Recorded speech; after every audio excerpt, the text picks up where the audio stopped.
என்னோட பேர் ரோசி மீனா பால்ராஜ். நான் போல் வால்ட் ஈவெண்ட் பண்ணுறேன். போல் வால்ட்னா எல்லாருக்கும் தெரியும்னு நினைக்கிறேன். நிறைய பேருக்கு அந்த ஈவெண்ட் பற்றி ஸ்பெசிஃபிக்காக தெரியறதே கிடையாது. ஒரு போல் வச்சு ஜம்ப் பண்ணி ஹை ஜம்ப் மாதிரி வார் வச்சு தாண்டுவாங்க, அதுதான் போல் வால்ட் ஈவெண்ட். நிறைய ஸ்பெசிஃபிக்காக யாருக்குமே தெரியறது இல்லை அந்த ஈவெண்ட்டு. பட் ஆனால் வந்து நான் அந்த ஈவெண்ட் ஸ்டார்ட் பண்ணும்போது ரொம்ப லேட்டாக தான் ஸ்டார்ட் பண்ணேன். எனக்கு 23 இருக்கும் போது அந்த ஈவெண்ட்டுக்குள்ளேயே நான் வந்தேன். ஸோ என்னோட ஊர் வந்து தஞ்சாவூர். அந்த ஊரில் போல் வால்ட்டுன்னு சொன்னாலே எக்ஸாம்பிள் சொல்லணும்னா வடிவேலு காமெடி ஒன்று வரும்ல, போலை தூக்கி இது ஓடி வந்து ஜம்ப் பண்ணுவார், அதை சொன்னாதான் அந்த ஈவெண்ட் பற்றியே எல்லாருக்குமே தெரியும். மற்றபடி போல் வால்ட்னா என்னன்னே தெரியாது. அப்படி சொல்லி தான் நான் எக்ஸாம்பிள் சொல்லுவேன், இந்த ஈவெண்ட் தான் நான் இந்த ஈவெண்ட் தான் அப்படின்னு சொல்லிட்டு எக்ஸாம்பிள் சொல்லுவேன். ஸோ அந்த அளவுக்கு தான் நாலேஜ் அங்கே இருந்துச்சு. ஸோ அப்போ எனக்கு அங்கே ஃபெசிலிட்டிஸ் இல்லை இப்போ இருக்கிற மாதிரி. ஸோ நான் என்ன பண்ணேன், சென்னைக்கு மூவ் ஆகணும்னு சொல்லிட்டு மூவ் ஆனேன் சென்னைக்கு. ஸோ யாருமே வந்து என்னை அக்செப்டே பண்ணிக்கல. ஏன்னா எனக்கு 23, அதை தாண்டி நான் வந்து ரொம்ப ஷார்ட் அந்த ஈவெண்ட்டுக்கு. 157 சென்டிமீட்டர்ஸ் தான் இருந்தேன். மினிமமாவது 165 இருக்கணும் அந்த ஈவெண்ட்டுக்கு. ஸோ அப்போ எந்த கோச்சஸுமே என்னை எடுத்துக்கவே இல்லை, ரிஜெக்ட் பண்ணிட்டாங்க. அப்போ ஸ்பெசிஃபிக்காக நான் ஒரு கோச்சஸ் கிட்ட நான் பண்ணணும், நான் பர்ஃபார்மன்ஸே பண்ணலனாலும் பரவாயில்ல, நான் இந்த ஈவெண்ட்டை எடுத்து பண்ணுறேன் அப்படின்னு நான் சொன்னேன்.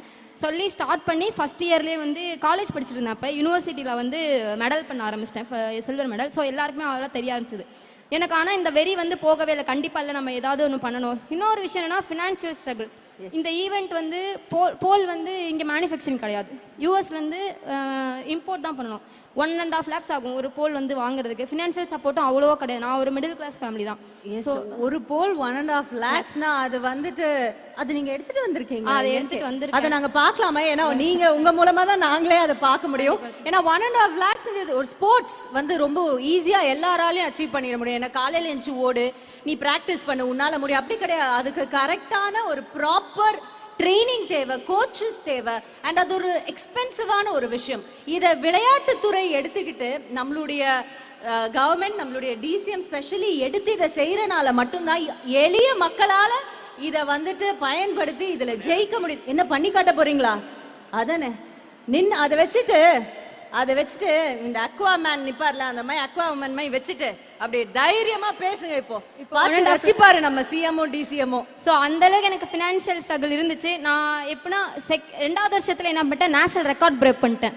8 இயர்ஸா இருந்த நேஷனல் ரெக்கார்டு வந்து கேரளால இருந்து ஒரு அக்கா வச்சிருந்தாங்க. அப்புறம் நான் அதை வந்து 8 இயர் நான் வந்து செகண்ட் இயர்ல கத்துக்கிட்ட 2வது வருஷத்துலேயே நேஷனல் ரெக்கார்டு பிரேக் பண்ணிட்டேன். ஸோ அது வந்து ரொம்ப ஃபெமிலியர், ஷார்ட்டா இருந்துட்டு டக்குன்னு ஈவெண்ட்டை வந்து பிக்கப் பண்ணிட்டேன்னு சொல்லி ரொம்ப இதாச்சு. அப்போ வந்து எனக்கு ஃபினான்ஷியல் ஸ்ட்ரகிள் ரொம்ப இருந்துச்சு. எப்படா நம்ம ஒரு போல் கூட என்கிட்ட கிடையாது, எந்த போலுமே கிடையாது.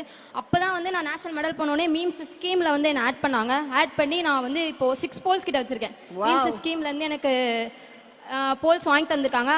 அதை தாண்டி நான் நேஷனல் ரெக்கார்டு வச்சு அப்புறம் இன்டர்நேஷனல்ஸ் மெடல் பண்ணேன்.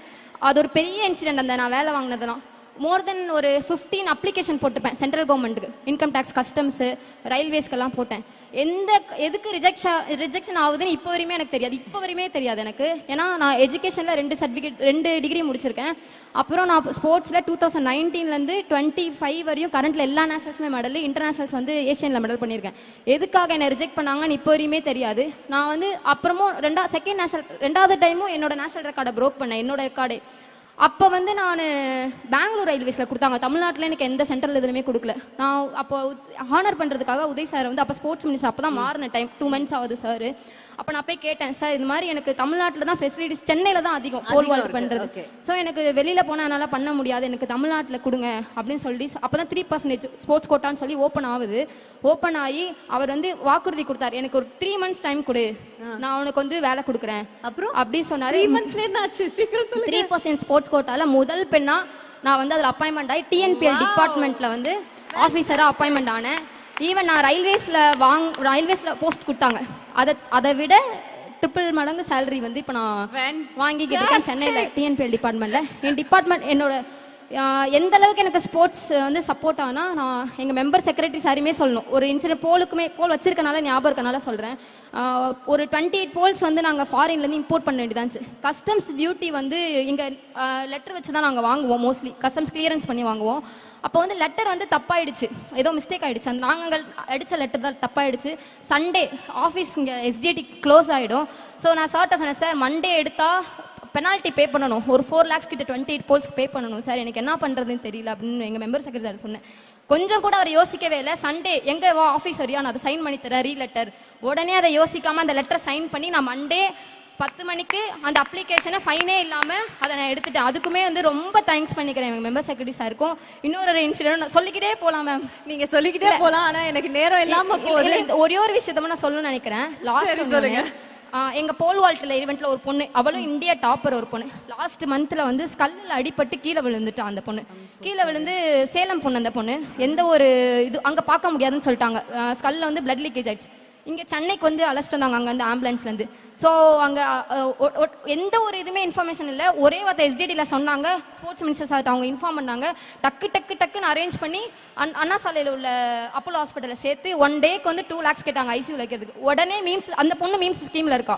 மீம்ஸ் ஸ்கீமில் அப்ளிகேஷனில் உடனே 4 lakhs அந்த பொண்ணு அக்கௌண்ட்டில் ஏற்றி அந்த ஒரு ஸ்போர்ட்ஸை தாண்டி மெடிக்கல் அலவன்ஸுமே அவங்க எல்லாமே தந்து எங்களை பண்ண வச்சுறாங்க. இவ்வளோ ஸ்போர்ட்ஸ் பண்ணுறவங்களுக்கு உண்மையாகவே ரொம்ப தேங்க் பண்ணிக்கிறேன். டெப்டி சிஎம் சாருக்கும் சரி, சீஃப் சிஎம் சாருக்கும் சரி ரொம்ப நன்றி தெரிஞ்சுக்கிறேன். ஈவன் மெம்பர் செக்ரட்டரி சார், எங்கள் டிபார்ட்மெண்ட் மினிஸ்டர் டிஆர் ராஜா சார், எங்க ஏன்னா ஸ்போர்ட்ஸ் ஃபுல் ரிலீவ் வித் சேலரியோட எங்களுக்கு ஸ்போர்ட்ஸ் பண்ணுங்க சம்பளம் தரோம், நீங்க ஸ்போர்ட்ஸ் பண்ணுங்கப்பா ஃபுல்லான்னு சொல்லி விடுறாரு. ஸோ அதுக்கும் ரொம்ப தேங்க் பண்ணிக்கிறேன் sir. Thank you so much sir.